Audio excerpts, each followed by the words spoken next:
on strange picks that they don't know how to deal with, when guess what? The Senna blasted you straight up. Yeah. And it technically was after the Raptor invade that was started by the Shyvana, though. So. True. First domino. What's the first domino? There we go. But truly, you know, Massu and Gakgos were both, you know, massive in that last game. Massu and Cryogen's bottom lane, so much pressure early on, and constantly. I feel like that is the case this split, especially. And guess what? We've been talking about Lucian Melio for a long time. That's still up. The Ashe Seraphine, T-Will are like terrified to pick it because, you know, the Lucian Melio and the Caitlyn Bard are both still available, and we get whittled down a little bit more on these bottom lane matchups. Yeah, but I will say, with the buffs to the tank support items and the nerfs to Dreammaker and another week to practice, it does seem like these teams are moving more towards engaged supports, which can make for some bloodier early games. Now, as we get later into Fearless, though, is where the combos will start to arrive. Also got to shout out the Lee Sin ban. The FlyQuest is just perma-ing against Jose. He's been dominating on it. FlyQuest is not giving him the chance. Yeah. That's another Twitch poll we can run later. Will Jose play Lee Sin for the rest of the split? 100% no. Yeah. I mean, maybe. You never know. You never know. Maybe they have the correct answer. Maybe they pick it away from him instead of banning it every game. But so far, it has just been perma banned in the first 3 rotation. And it's going to be Ornn as the final ban for FlyQuest. Let's see what Team Liquid want to lock in first. Yeah, they're keeping this one perma, basically. And TL have done a lot of team comps where they have Morgan just fill tank as top side. The Sion was already played. The Ornn is permaban. The Gryffinn is still there. So, you know, they could still go for that route. But yeah, I feel like they play into their own style. Every draft needs to be dynamic, especially in Fearless. So it's not as simple as just throwing someone on a tank. But I feel like Team Liquid has definitely looked the best when Morgan is playing weak side tank, because his laning is good enough that it lets him take even lanes, and then he's just filled for the team fights. This first pick Akali is kind of crazy, though. QUID loves playing it, and they're just slamming it right away. They did look good when they had QUID Akali last time. That wasn't to AP Zins out mid, so it was, and it was against Shopify, and so they couple of conditionals that are not true in this game. Exactly. Both those things are not. You're saying you weren't convinced by those appropriate right now, but it's still true how much respect QUID gets on this champion, and Akali.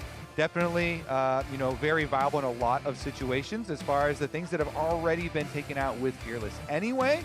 So let's see what FlyQuest can cook in response. A Rumble comp does feel pretty nice. So cooking quite literally.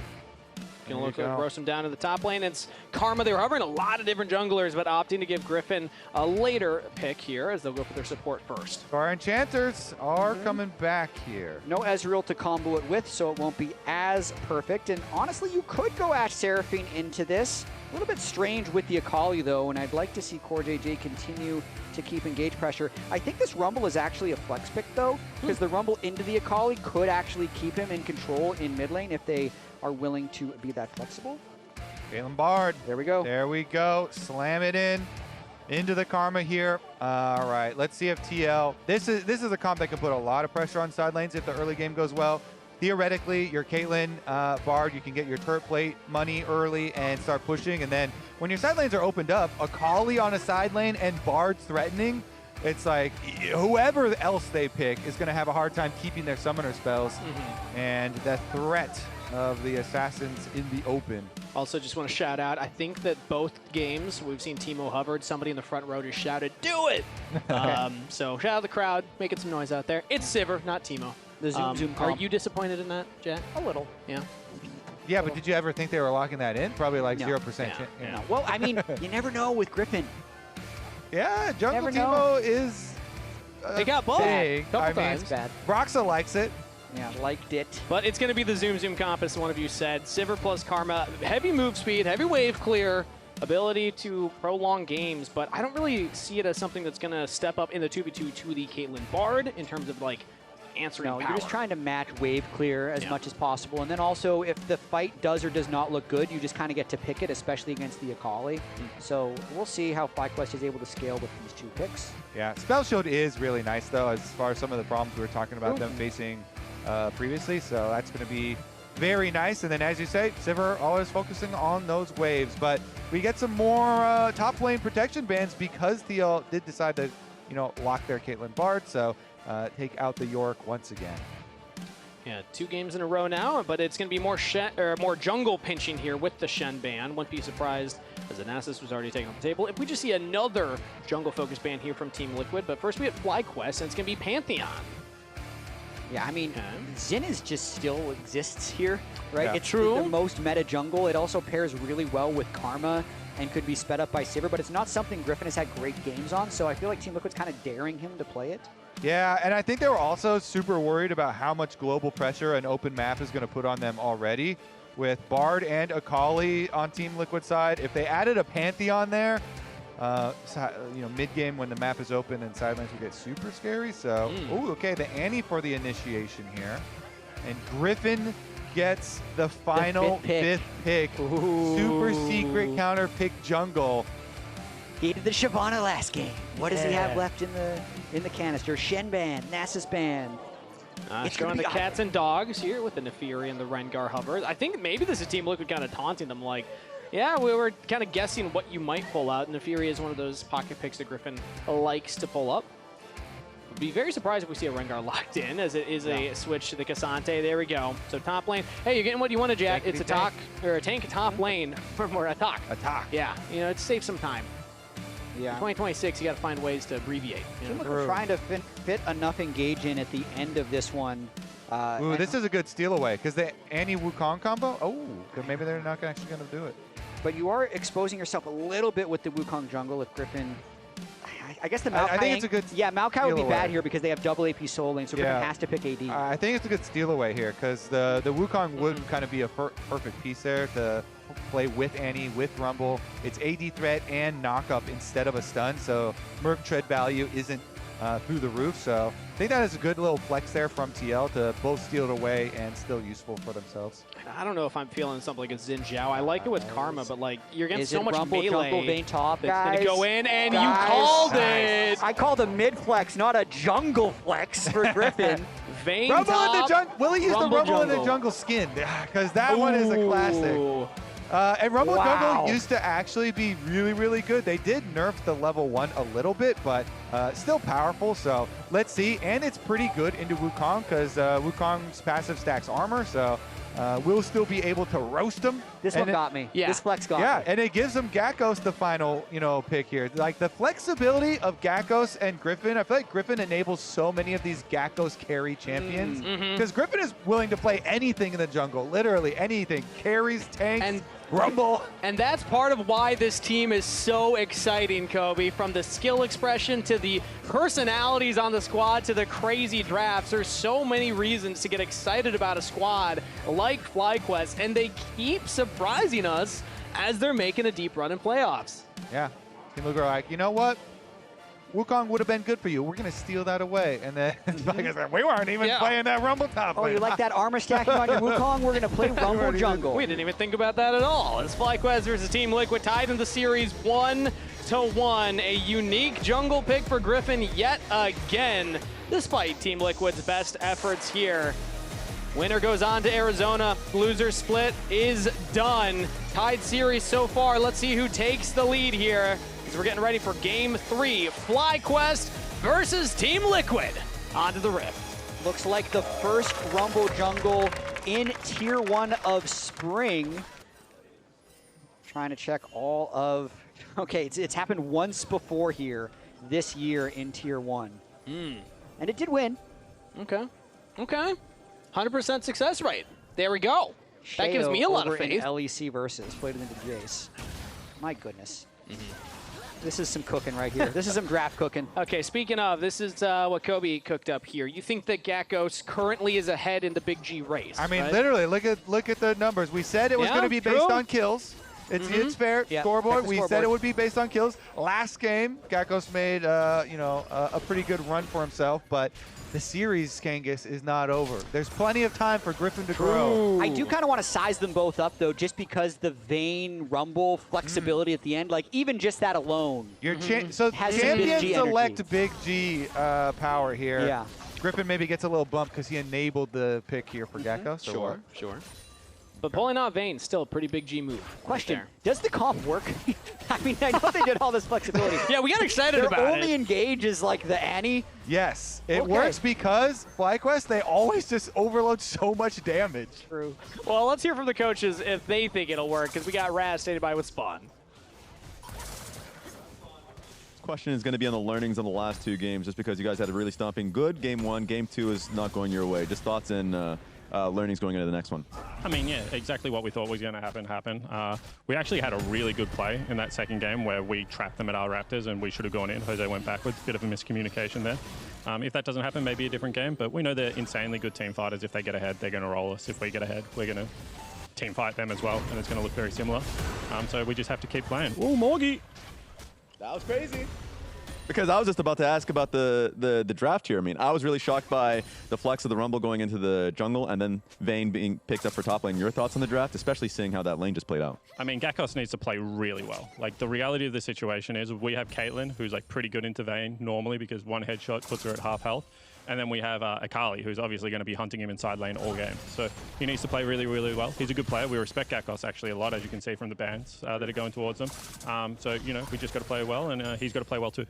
This looks like a little bit of a tough game for QUID. You guys wanted to prioritize him. He had his really good Akali. Looks like a fight's going to happen here. So I'm going to actually send this one straight back to the casters so they can actually carry on with the action.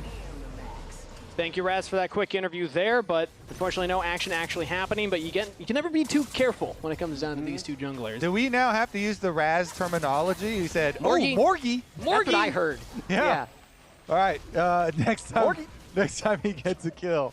I mean, Big G getting the double crab likely. He met the Wukong at bot crab while he had mid prio and Cryogen with first move. So they're just using their 3 lanes of prio to secure the double camp lead for Gryffinn.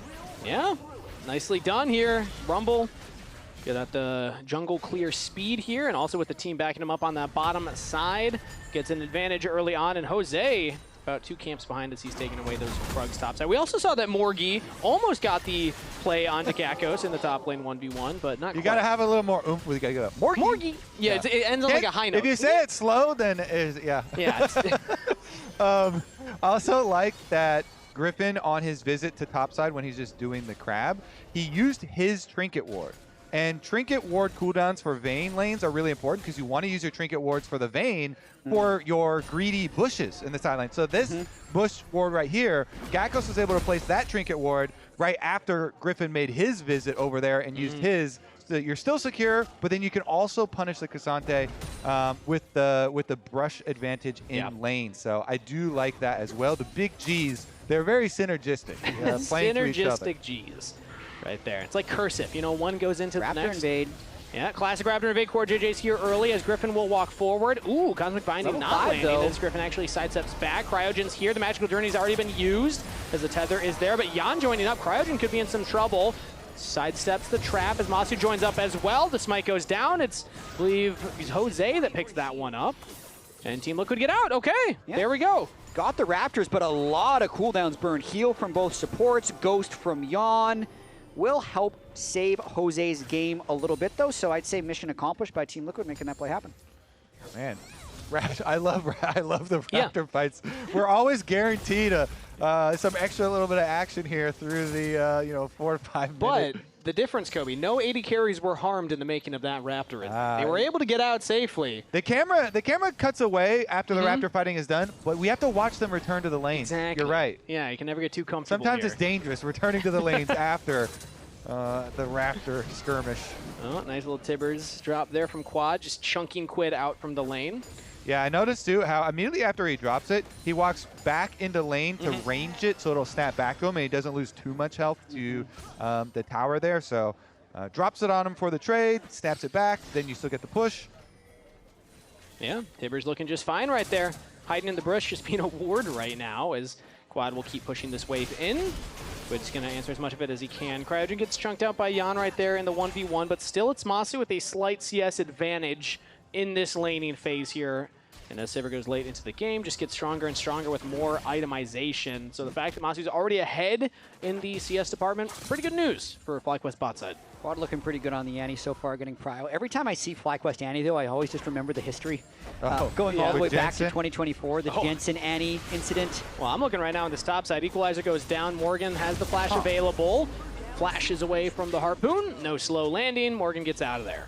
Interesting. So they do think it's worth the investment of Rumble ult. I mean, it's pretty low cooldown, even rank 1, but they think it's worth the investment just to get the flash off of the Ksante. So now we really got to keep watching top lane for the next 4 to 5 minutes and see if they are able to make that worth it and really punish, or if Gakgos is just saying, hey, if this guy doesn't have flash, then I can really bully him instead. So maybe the taking away that extra kill possibility or threat from Morgan now not having flash is really worth it from them, because now no Rumble ultimate for the other play on the other side of the map. Yeah, for the Raptor fight. Second Raptor invade, no equalizer for Gryffinn. Control ward goes down. Gryffinn knows that it's being taken currently. Walks into the bush, will try and just get the flame spitter damage out, and tries to smite it away. Gets it that time. Wait, Jose was hitting him the whole time too. He's lower health and didn't get the Raptor, and Gryffinn was just burning them down. That's outplayed right there. That was awesome. Yeah. Just stand still and burn them down and hit the smite. That's crazy, man. What? I mean, there was no fight happening just because QUID hadn't moved over. The supports weren't there that time, so it ended up just being the objector steal. And the scrap shield really doing work for Gryffinn there, with Jose not willing to commit the ultimate since it wouldn't have led to a kill. On the point of the top lane Vayne, I do feel like Morgan has so much armor already. He's at 111 armor with the plated steel caps. So Gakgos really needs just more levels. He's got 1 level in Silver Bolts right now. He doesn't have even his first major completed item. So he also needs it might the be an investment in the future. Team Liquid actually role swap, or lane swap rather, Yeon and CoreJJ up to the top side here. So Gakgos not going to have that easy 1v1 currently, but I like that point there, Jatt, because Gakgos is also trying to shove this wave in. If it's frozen on him in this matchup, like really tough for Gakgos to actually get up and do anything now. Absolutely. You can see they're sending Cryogen up on the Karma, but a little bit out of sorts on these lanes. Yeah. No TP on the Vayne is also the type of champ you would want to create lane swap opportunities on. And they're just going to try and make the most of this, knowing Morgan has no TP either, and maybe try to form 4 grubs. And just smite one away. They don't have to commit to the entire objective. And it looks like they'll do just that. Gryffinn backs off towards the blue buff.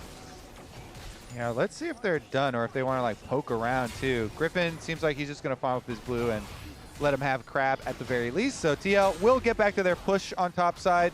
Caitlyn push in again and try and keep that pressure there. So should be the other 2 grubs for them.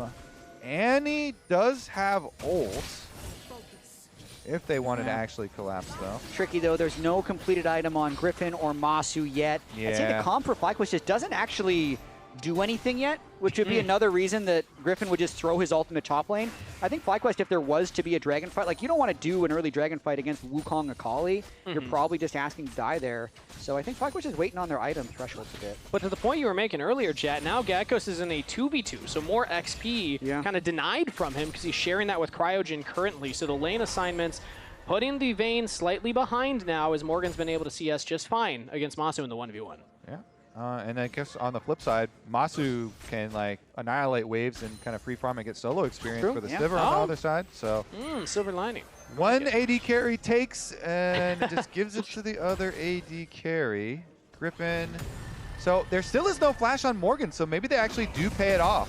They'll try. He's going to walk forward, drops down the equalizer. Morgan just jumps away. The Electro Harpoon will land this time. Slows galore from Gryffinn as a flash forward from Massu. They want to commit for the play, but they just don't have the damage yet. And Morgan gets out to safety. Got the flash this time. He has no MR, but just overwhelming amount of armor. So the Sivir's not touching him. He's at 146 armor already. Yeah. Yeah, I mean, they used Rumble Ultimate and Masu's flash. They did. And they didn't get a flashback. And Morgan's chilling, so that's Drake. I think I would say that's negative value. I am feeling less excited about the Rumble Jungle at this point. Well, I mean, yeah, I mean, I think that was just. I mean, that's just. I would go for that play. So I don't know if I would blame the champion. I wouldn't blame the champion. All right. For the little play, but now after that, his Landry's is done. So cost you the dragon there. Morgan kind of shrugged it off and then just teleported back to the other side. As you said, he's got a lot of armor stacked up. So look at that was like 5-6 autos, and he's barely lost your shield. Yeah, and so now he's been able to wait out the you know, the vulnerable no flash Ksante timer, and so looks pretty dang good for him. So far, the Rumble Ultimate's being invested on him. He's going to try a third time now. Flash is available on Morgan this time around, but because of the Leandries, Gryffinn might have the damage this time. I guess he has no other camps to farm, so he's just all chilling. That's available. Morgan could look for the angle, misses the third and topo strike, now gets the angle on the wall, pulls in Gryffinn, and then just jumps away. Morgan's out of there. Yeah, doesn't even have to use the flash this time, and it can just push him next to the wall. So, I mean, 0 for 3. This these double G ganks. I guess, but like he's just shooting it from half court, and Team Liquid's not doing anything themselves. True. So like, are these ganks? I mean, they got a dragon after the last one. Yeah, I guess that's true. And they got Massu's flash, so we'll see if Massu gets punished. The pace feels really slow for like an Akali, Wukong, like Caitlyn Bard also not accomplishing a huge amount. Because I'm wondering like where the scaling even is favored here, Kobe. Well, what about this? When Wukong gets Trinity Force, you usually see the Wukong go make a play. So he's got flash and Trinity Force. If he doesn't do something for a while and still, then I'll give it to you for sure. Then it's like, but I'm like, he's got Trinity Force now. I feel like he should go bonk somebody. Yeah, because every time Griffin's gone for these plays, it's like nothing is happening on the map. They don't need to defend. He doesn't need to be anywhere to defend. Usually his camps are all on cooldown. So it's fine currently that they're not working, because I can't imagine the Rumble having good gank pressure on an Akali or Caitlyn Bard lane. Yeah. I totally with you except for the little dragon. The little dragon does matter. But the question about the overall scaling does interest me, because typically when I think of a Sivir and a Vayne, I'm like, oh yeah, that's going to be a huge scaling advantage. But again, Morgan's going to be just a immovable object here in the late game. And that's kind of where I see Team Liquid being able to step up. And also, Akali, great. Typically, Assassins into double 80 carry compositions can find plays in the late game. Team Liquid looking for a play right now, invading into FlyQuest jungle, dropping some wards down around the red buff. Yeah, Gryffinn trying to get a little bit of base jungle defense from Cryogen and QUID. They should. And we're just in a very lull state of the game right now, with neither team really all-inning. The actual overall engage on the side of FlyQuest we know is very low.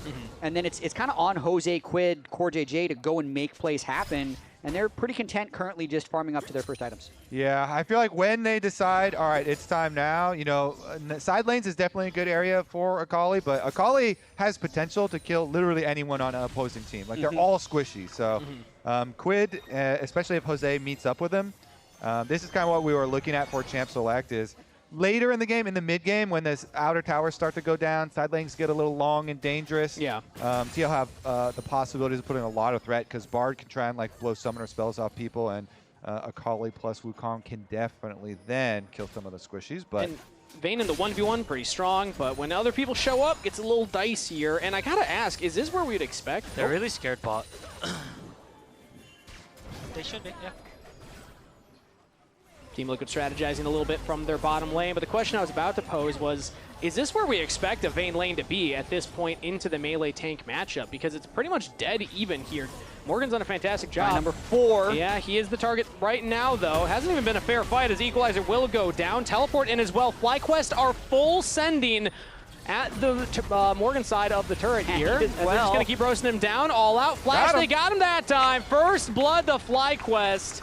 Party in the streets. They're going to lose turret to Akali and maybe even turret mid. They'll get turret top themselves, but overall for gold, this is definitely advantage for Team Liquid. Yeah, FlyQuest hard committing onto that. Is now QUID's looking for the engagement. Mid-lane, Flash Timbers! They got Yeon as Team Liquid trying to get their jungler out of there. Temper Fade onto 2 will deny FlyQuest forward advance, but they still got one. Nice one, QUID there. Finds them right after the E from Caitlyn.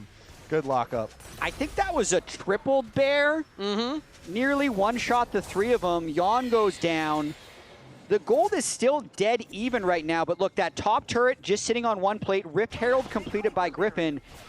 I don't know if they used all their fighting tools for this next Drake, but so after the fight top, Proto Belt, Flash, boom. Bam. Triple stun from the Tibbers, ends full combo with Massu Q, Flash, auto reset onto Yeon for the kill. Yeah, they were trying to chase another one too. Jose was able to flash out of range for the tether. The Cryogen had tried to early flash to keep it. but was still able to break it there for Jose, and then the defensive Bard ultimate. But Spawn not happy that they were staying longer because they did know the position of all the FlyQuest members moving, and they're moving again. Another play onto Morgan. This guy just cannot find a 1v1. It's a party in the top lane. Morgan goes down again. They are beginning to kill him. They're just worn down his armor. That's not really how it works, but that's kind of how it feels in this game. Breaking top lane pretty easily here, getting more gold onto Gakgos because they're really trying to open this game up through the side lanes. I think that's critical for their win conditions here. They're not just 5-man grouping in front of objectives, but Team Liquid trying their best to counter with Drake stacking on the other side. Yeah. Team Liquid do get that mid turret eventually, so they're still up in turret trade overall, as the Herald will get some more plates in the top side team. And remember, QUID did get the bottom outer tower during that too. So there were 2 lanes pushing for TL during that time. The mid lane, it was a collapse there from Quad. He got the nice bear kill. But bottom lane, they did get the outer tower for TL. So that was more Akali money. And guess what? Akali was well past the Gunblade, extra blasting one here. So if you believe in QUID Akali, which a lot of people do, and for good reason, then now he really has a lot of money, and it's his time to shine for TL. Ooh, backing on a ward. Tempered Fate lands onto Gryffinn. The trap goes in as well. The Cosmic Binding into the wall. Morgan does not have the whole team behind him, though, as FlyQuest are actually instead springing their own trap that Team Liquid laid. FlyQuest get a kill to Gakgos. But do you also believe in the big Gs right there? As you saw, Gryffinn, the most gold of anyone in the game before that last fight. Yeon just getting some turret gold. Now mid lane here. Massu gets engaged on by Jose. Team Liquid looking for plays of their own, and that time they do find it. All right, that's just a classic AD carry death, going mid-wave when you have no tower and no flash. Ooh, QUID wants even more. No support either. The Gunblade used, slow onto Cryogen. Course here as well. Cryogen was just trying to get some wards down on the Karma, and back-to-back mistakes from FlyQuest means back-to-back deaths. Now they're looking for QUID. He's trying to style on Gryffinn, who's just running him down. Got so much damage, and Quad with the timbers coming out. The burn, not enough for QUID. Teleport in defensively. Morgan's gonna buy some space for Team Liquid to get out. Nice collapse there by Team Liquid, killing Massu on mid while Cryogen was getting deep wards. We haven't been mentioning it much because it's much improved, but earlier in the split, Cryogen was dying a lot, getting deep vision. That's a case of him being disconnected from his team, and then very narrowly, QUID escapes there after picking up the kill. Yeah, you even see the shield for his upgraded boots popping there at the end. So close. Leandri's ticking on him, but it's definitely getting spicy here. And now we get to see, well, Morgan's under attack again. He has a sweeper, though, and Jose... Gakgos senses it. He's got a sixth sense, and now as Morgan's in there, Morgan will back off. Quad backing up Gakgos, though, just to help get this wave in, as even Gryffinn's coming up. I mean, all FlyQuest is doing is just overloading onto Morgan's side over and over again. Since they don't have hard engage, they're just trying to dive with mass numbers on these side waves. They're probably breaking this turret at the very least. Netting them a tier 2. Answered by QUID on the bottom side right now. Cryogen took a big chunk right there. Not sure exactly what, but QUID, let's see how much damage he can actually get on it as a teleport comes in from Quad to answer the Akali on the split push. Yeah, TL are always pushing 2 lanes when FlyQuest are doing these plays where they send 4 or even 5 people for Morgan's side, who does not get the interrupt here, but mid lane got pushed and bottom lane got pushed during that time. So our gold is still basically even with just these advantages of the dragons for TL, and then it's about where is it allocated. Because FlyQuest are always going to Gakgos lane, he has really been able to extract the most from it. And so now it's time for Big G Gakgos and Big G Gryffinn to pay the team back. This will be a really interesting test of an old CoreJJ theory. I talked to him about like where junglers gank and what they get, and he said jungler ganks top lane, they get 300 gold. But if they gank bot lane, they win the game. So we'll see, because Gryffinn is getting a lot of 300 gold payouts by ganking top lane. And if your top laner is also an AD carry, and you're also playing the formula changes. Does the formula tweak? Are they cheating the system? Yeah, I like that. What do you think, Kobe? What would you rather have as a jungler? 300 gold? What if you put an AD carry in every lane? Then you can gank any lane as a jungler, and you're always... I don't... I'm surprised as a jungler you would want that. I feel like that would be bad for you. Well, we did have a meta that was close to that. Remember when everyone was playing AD carries mid as well? Yeah. Regardless, though, it is going to be about the punishment now that these towers are down. Bard should be able to get the summoner spell pressure onto you know, especially like Quad, and see what they can actually do roaming around here for CoreJJ. That you're mentioning him play the map. At a certain point, though, FlyQuest will have to contest to Drake. I mean, the Mountain Soul into an Annie is an exceptional soul. And looking at the items right now for Team Liquid, 2 items on QUID, 2 items on Yeon, and 2 items on Jose. They're really strong at the 3rd Drake fight, so it's going to be tricky for FlyQuest to approach this as they're grouping 5 people in mid. Yeah, mid lane is the name of the approach right now. They even have Quad, who just went for a reset, walking back in to group up. Wave almost gone, though, from the side of Team Liquid. So just 1 range minion there, and now they control the approach. They're dropping down the Caitlyn traps, and yeah, it's going to be really hard for FlyQuest to actually find an avenue in, but Quad's looking at CoreJJ. Magical Journey gets away from the Tibbers engage. Such a great self-McHale's there by Core as he takes the portal. And now they have the traps as well. Tempered Fate lands onto Gryffinn. Still not burning down the Dragon immediately, but instead they turn onto the jungler, take him out, get the objective, get everything for Team Liquid as now they re-engage. Jose onto the back line. Quad as well. QUID going crazy right now. The Akali gets onto Cryogen. Massu's down. Team Liquid find the ace and the objective. And look at QUID popping off on cams with the first pick Akali. Trust him. Also, CoreJJ theory paying off right here into the Drake fight, but there's just no tanks to get through the trap wall. Beautiful start by CoreJJ, but watch QUID in this fight on Akali. And also, like, Quad going for a solo pick on a Bard there, using ult and everything. Okay, here we go, though. Yeah, QUID up top. As they're all distracted, he just flies in on Quad and just buys time. No one can enter past the Akali, and then QUID still executes them anyway. Yeah, and while the Akali's in the Shroud, guess what? The Rumble is getting locked up from Bard ult into the stun right outside of the ultimate, and Team Liquid can just chase down, murder all these squishies. And typically when I see... Okay, nice fight. Nice fight, guys. Woo! Good fight, guys. Good fight. I really like the holding the. So you guys hit. Big Q. Woo, woo, yeah. Battle of the QUD mid laners. Big QUID QUID gets the lead in this game 3. And typically when I see fights like that, I think that's kind of what Sivir wants. It's a lot of people grouped up, but like we had highlighted, QUID was alone. He's the one that kind of held the line there in the smoke screen, so Massu wasn't hitting anybody but a single target. And also, talking about last week from QUID when he won Player of the Week, he changed his mentality. He wants to win by him, and I think we're seeing that in draft as they first pick the Akali. Speaking of, and here now he he's goes in 1v4. solo into the Shroud. Perfect execution away, as he was tethered by Cryogen right there. Jose's looking for potential engage, but will back off. FlyQuest on the tail end of the play will get the mid turret, and Gakgos is putting a lot of work in this tier 2 bot side, so Team Liquid have a gold lead, they have the Baron buff, and they're pushing in, but FlyQuest are answering right now. Just trying to overload as much as possible. They're losing team fights, so they're trying to maximize as much gold as possible and then hope for that one good fight that can slingshot them back in the game, as there's big bounties on 3 players on Team Liquid from those last few fights. And Gakgos still has the individual gold lead over Morgan, so trying to play to the Vayne side. It's actually QUID that goes to answer him, as Team Liquid will take the tier 2 turret top side, couple plates on the inhibitor turret, and back off. Yeon is a big Caitlyn. Yeon is a very big Caitlyn. He's just been pushing.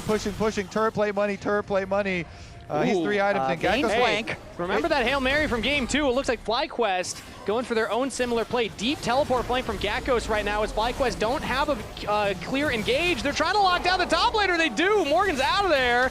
Annie stun is enough, as Tempered Fate will land onto 1. Quad continues to chase forward, re-getting up that Annie passive. Core used the self-McHale's. Jose's over the wall. So it's just a kill onto Morgan at the end of the day. And they have to teleport back to the split push here. The Akali threatening on the bottom side. So they send Annie down there, but the tower's almost done down there. QUID's just going to finish that. I feel like FlyQuest wanted a lot more for that play, as QUID feeling himself right now, but Gakgos is here to back up Quad, but QUID on a rampage. The Akali trying to get away from the Vayne now. Shuriken flip, flash from Gakgos, flash response from QUID. Means that he's out of there, as now Gryffinn and Jose in a bit of a 1v1, but QUID's still here, and the rest of Team Liquid comes in. Yeon on a killing spree, QUID survives. Team Liquid get their mid laner out of there. DL, they keep strong and just continue pushing on the lanes that they're pushing, and then as FlyQuest try and react and respawn, they get chased down. QUID coming out. This is why everyone trusts this Akali. Now he's got the Storm Surge as well. I mean, we kept hearing never give QUID an angle to play Akali. I didn't know the angle was have it up for the first pick of the game, because apparently that's what Team Liquid has aligned on, and it's working. QUID styling on FlyQuest right now. 4-0-2, Deathless and the carry of Team Liquid. They have Dragon Soul point in a minute's time. They're cracking the base right now. Another Tibbers lands on a Morgan, but he has the Bard portal to get out of there. Team Liquid will crack the base and back off. I think the only thing that Team Liquid needs to prepare for the next game is just like really good snacks and like a massage for Morgan or something. Because he's just been getting bullied this entire game. Everything's getting sent at him. While everyone else on his team is just getting to feast. They're good. Free farming, free pushing. They're winning the game, but I mean, he's individually had a pretty rough experience. Yeah, I'm a Ksante, all good. Okay, luckily for him, he's got like the cool popular kid in the mid lane helping him out. He's like, you know, you're getting bullied, but I'll back you up, you know? I'll help you out, kid. As QUID has been the one stepping up to the plate. It's a top laner experience of being like, you guys all getting paid out there, right? Yeah. Well, I got 4 people on me the whole game. Yep. Please tell me you guys are doing stuff. Ooh. There's the headshot that Spawn was talking about in the interview. Yeon is at that stage with his Infinity Edge completed, and now FlyQuest, they're a little bit desperate here. Dragon Soul point. Tempered Fate flashed by Gryffinn. QUID was looking for a potential flank, spotted by a ward right now. But the Dragon Soul is available for Team Liquid if they can get this. The traps go down. QUID has the flank angle. Cryogen's trying to mark him right now, and Gakgos will just go straight forward. They're flashing onto the Akali. They got the tether. QUID goes unstoppable regardless. Quad's gonna fall. QUID survives. Gakgos picked off at the end, and Team Liquid keep their mid laner alive. That is another ace for Team Liquid and a Dragon Soul. Yeah, there you go. The plan was tether the Akali so you can reveal him and I can auto him down, and QUID just explodes this Karma. You're locked in here with deleted. Me. Press E on the tether. He's not going to dodge it. He'll just connect. Just explodes with the Storm Surge. That's got to be the game. Team Liquid moving to match point. Team Liquid off the back of a solid mid lane and bot lane carry performance from QUID and Yeon. And top lane Sponge. Top lane Sponge. Morgan was there. Team Liquid, GG, go up 2-1 of the series. My God, tilt proof for Morgan. I give my player of the game to the first pick, QUID Akali. The confidence to lock that in and carry the game himself. I'm honoring Morgan no tilt. Morgie no tilt. Yep, there we go. All right, Des, what do you think about Morgie? I'll take it. I'll take that pog. Why not?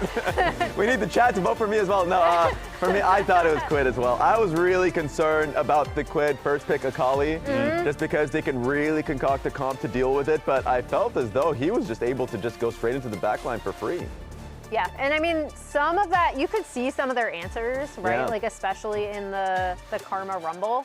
However, I really loved Team Liquid's 4-5 in this